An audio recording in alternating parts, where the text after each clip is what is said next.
The next part of this module is to discuss things that will happen before you actually start reading. So really it's preparing to read and offering some strategies that you can use. So the first step is getting to know your textbook. So if this is a new course for you and you've purchased a new textbook, you need to get to know those textbooks and become familiar with the features. So getting to know your textbook, and whether the textbook is a physical book or it's a digital book, the features are generally in the same type of layout. So it's good to get to know them and use them to your benefit. Use them as tools.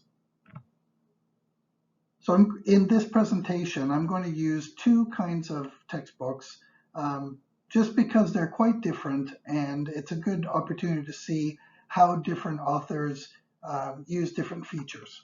So the first one is an early childhood education textbook, and the second one is a nursing textbook. The first thing to do when you get a new textbook is to look at the table of contents and the way the chapters are organized. So look at the topics that are coming, see if there are any features of each chapter that are repeating and that might be helpful to you. The next thing to do is become familiar with the glossary. And the glossary is a mini dictionary of sorts inside the textbook that's a very quick reference when you're looking for terminology. In one of these textbooks, you can find the glossary at the end of the chapter. Glossaries are made up of the words that the authors feel are most important to the readers to be able to understand what's being presented. And the benefit of the glossary over looking the words up in your phone or on a dictionary are that the definitions provided are usually very short and to the point. So sometimes you may look up one of these words in the dictionary and you get multiple meanings. But in this case, the authors have provided only the essential information so that you can continue reading pretty quickly.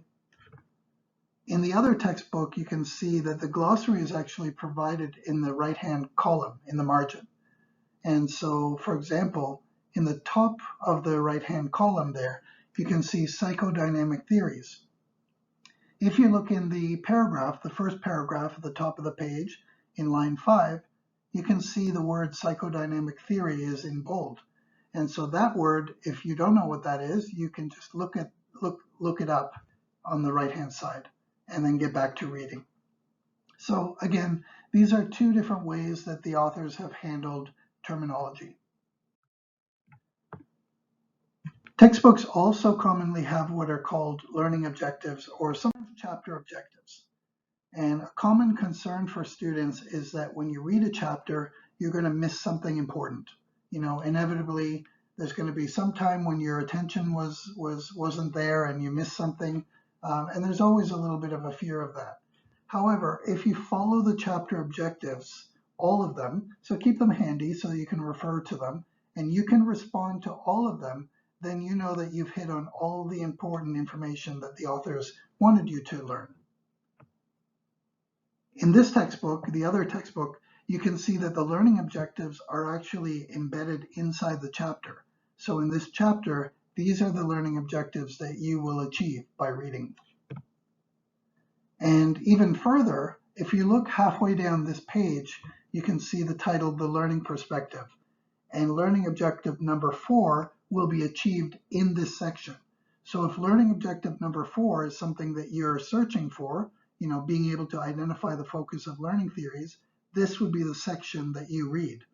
If that's a homework question, for example, you only need to read this section. You don't need to read the whole chapter.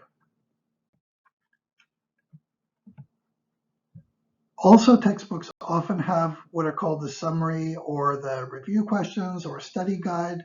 So these are helpful in terms of giving you a quick overview of what the chapter was about. Usually they come at the end of the chapter and they nicely summarize or they give you some review questions to practice the information.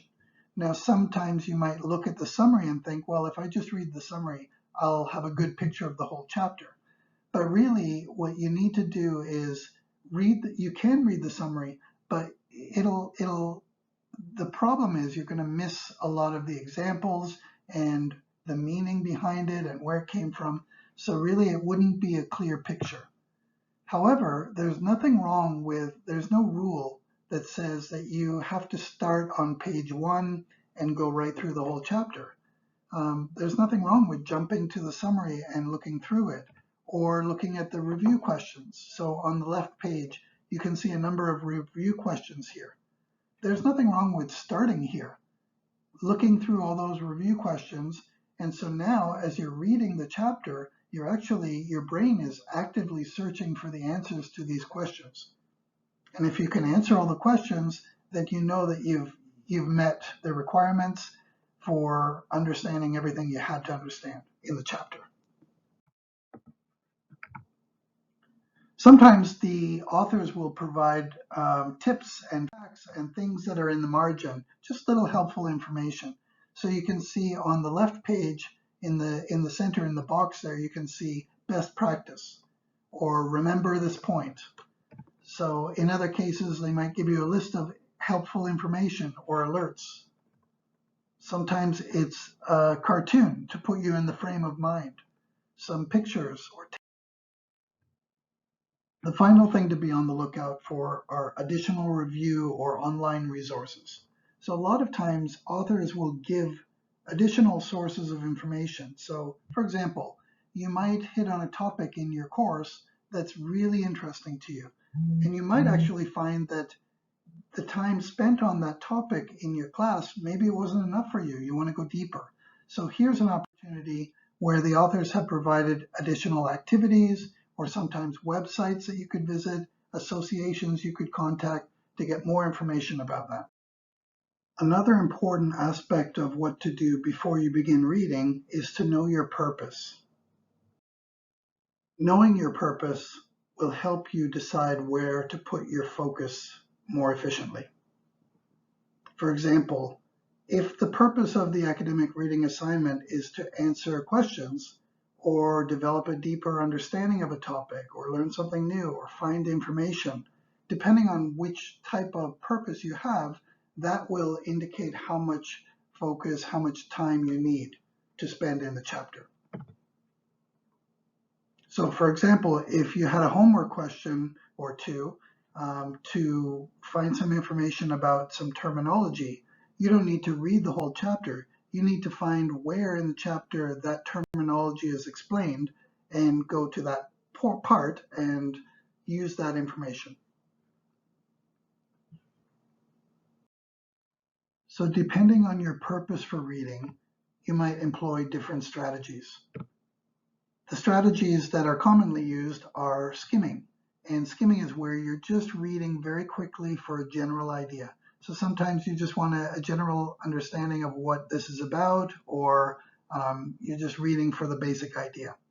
Scanning is different, where you might have a terminology or a date or a name, and you're literally just scanning through, searching for that terminology. Once you find the terminology that you're looking for, that's when you might do the content reading, where you slow down and critically read to get a good understanding and keep that information. So there's a few different times when you might use these different strategies. For example, you might skim through the introduction or the conclusion. You might skim the topic sentences of each paragraph. So a topic sentence is the first sentence of each paragraph should tell you basically what's coming up in this paragraph. This is true for all paragraphs.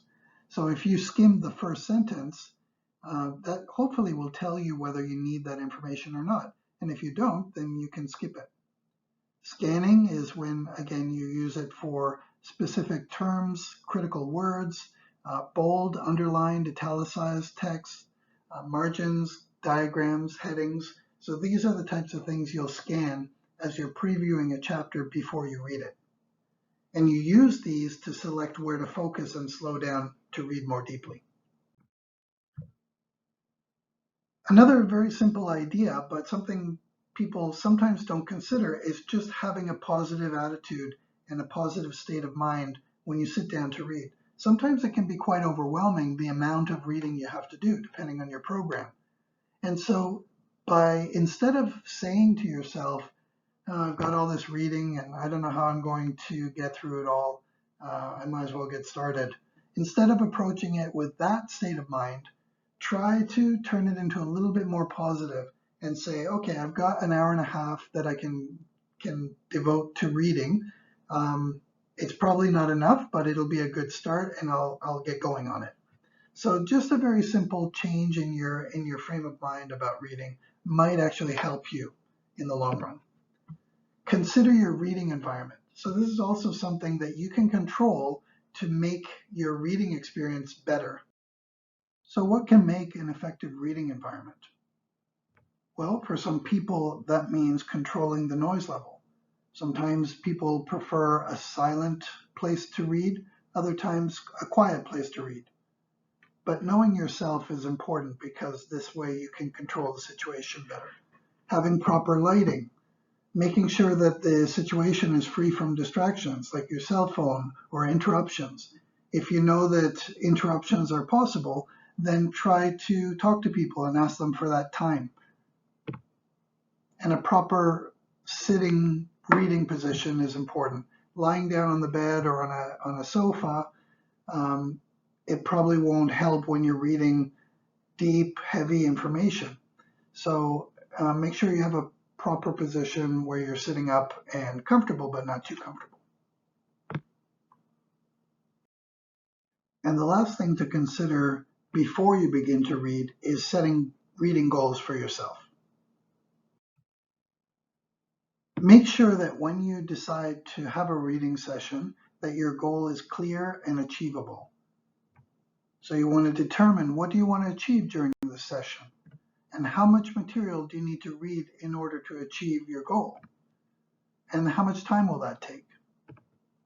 And the other thing is to take short breaks. So here I've suggested once every 30 minutes or so, but maybe you know yourself and you think you can't focus this much for 30 minutes. So maybe it's a 10-minute focus and then you take a break. And the other thing about breaks is sometimes the break means when you take your break, you walk away and do something else.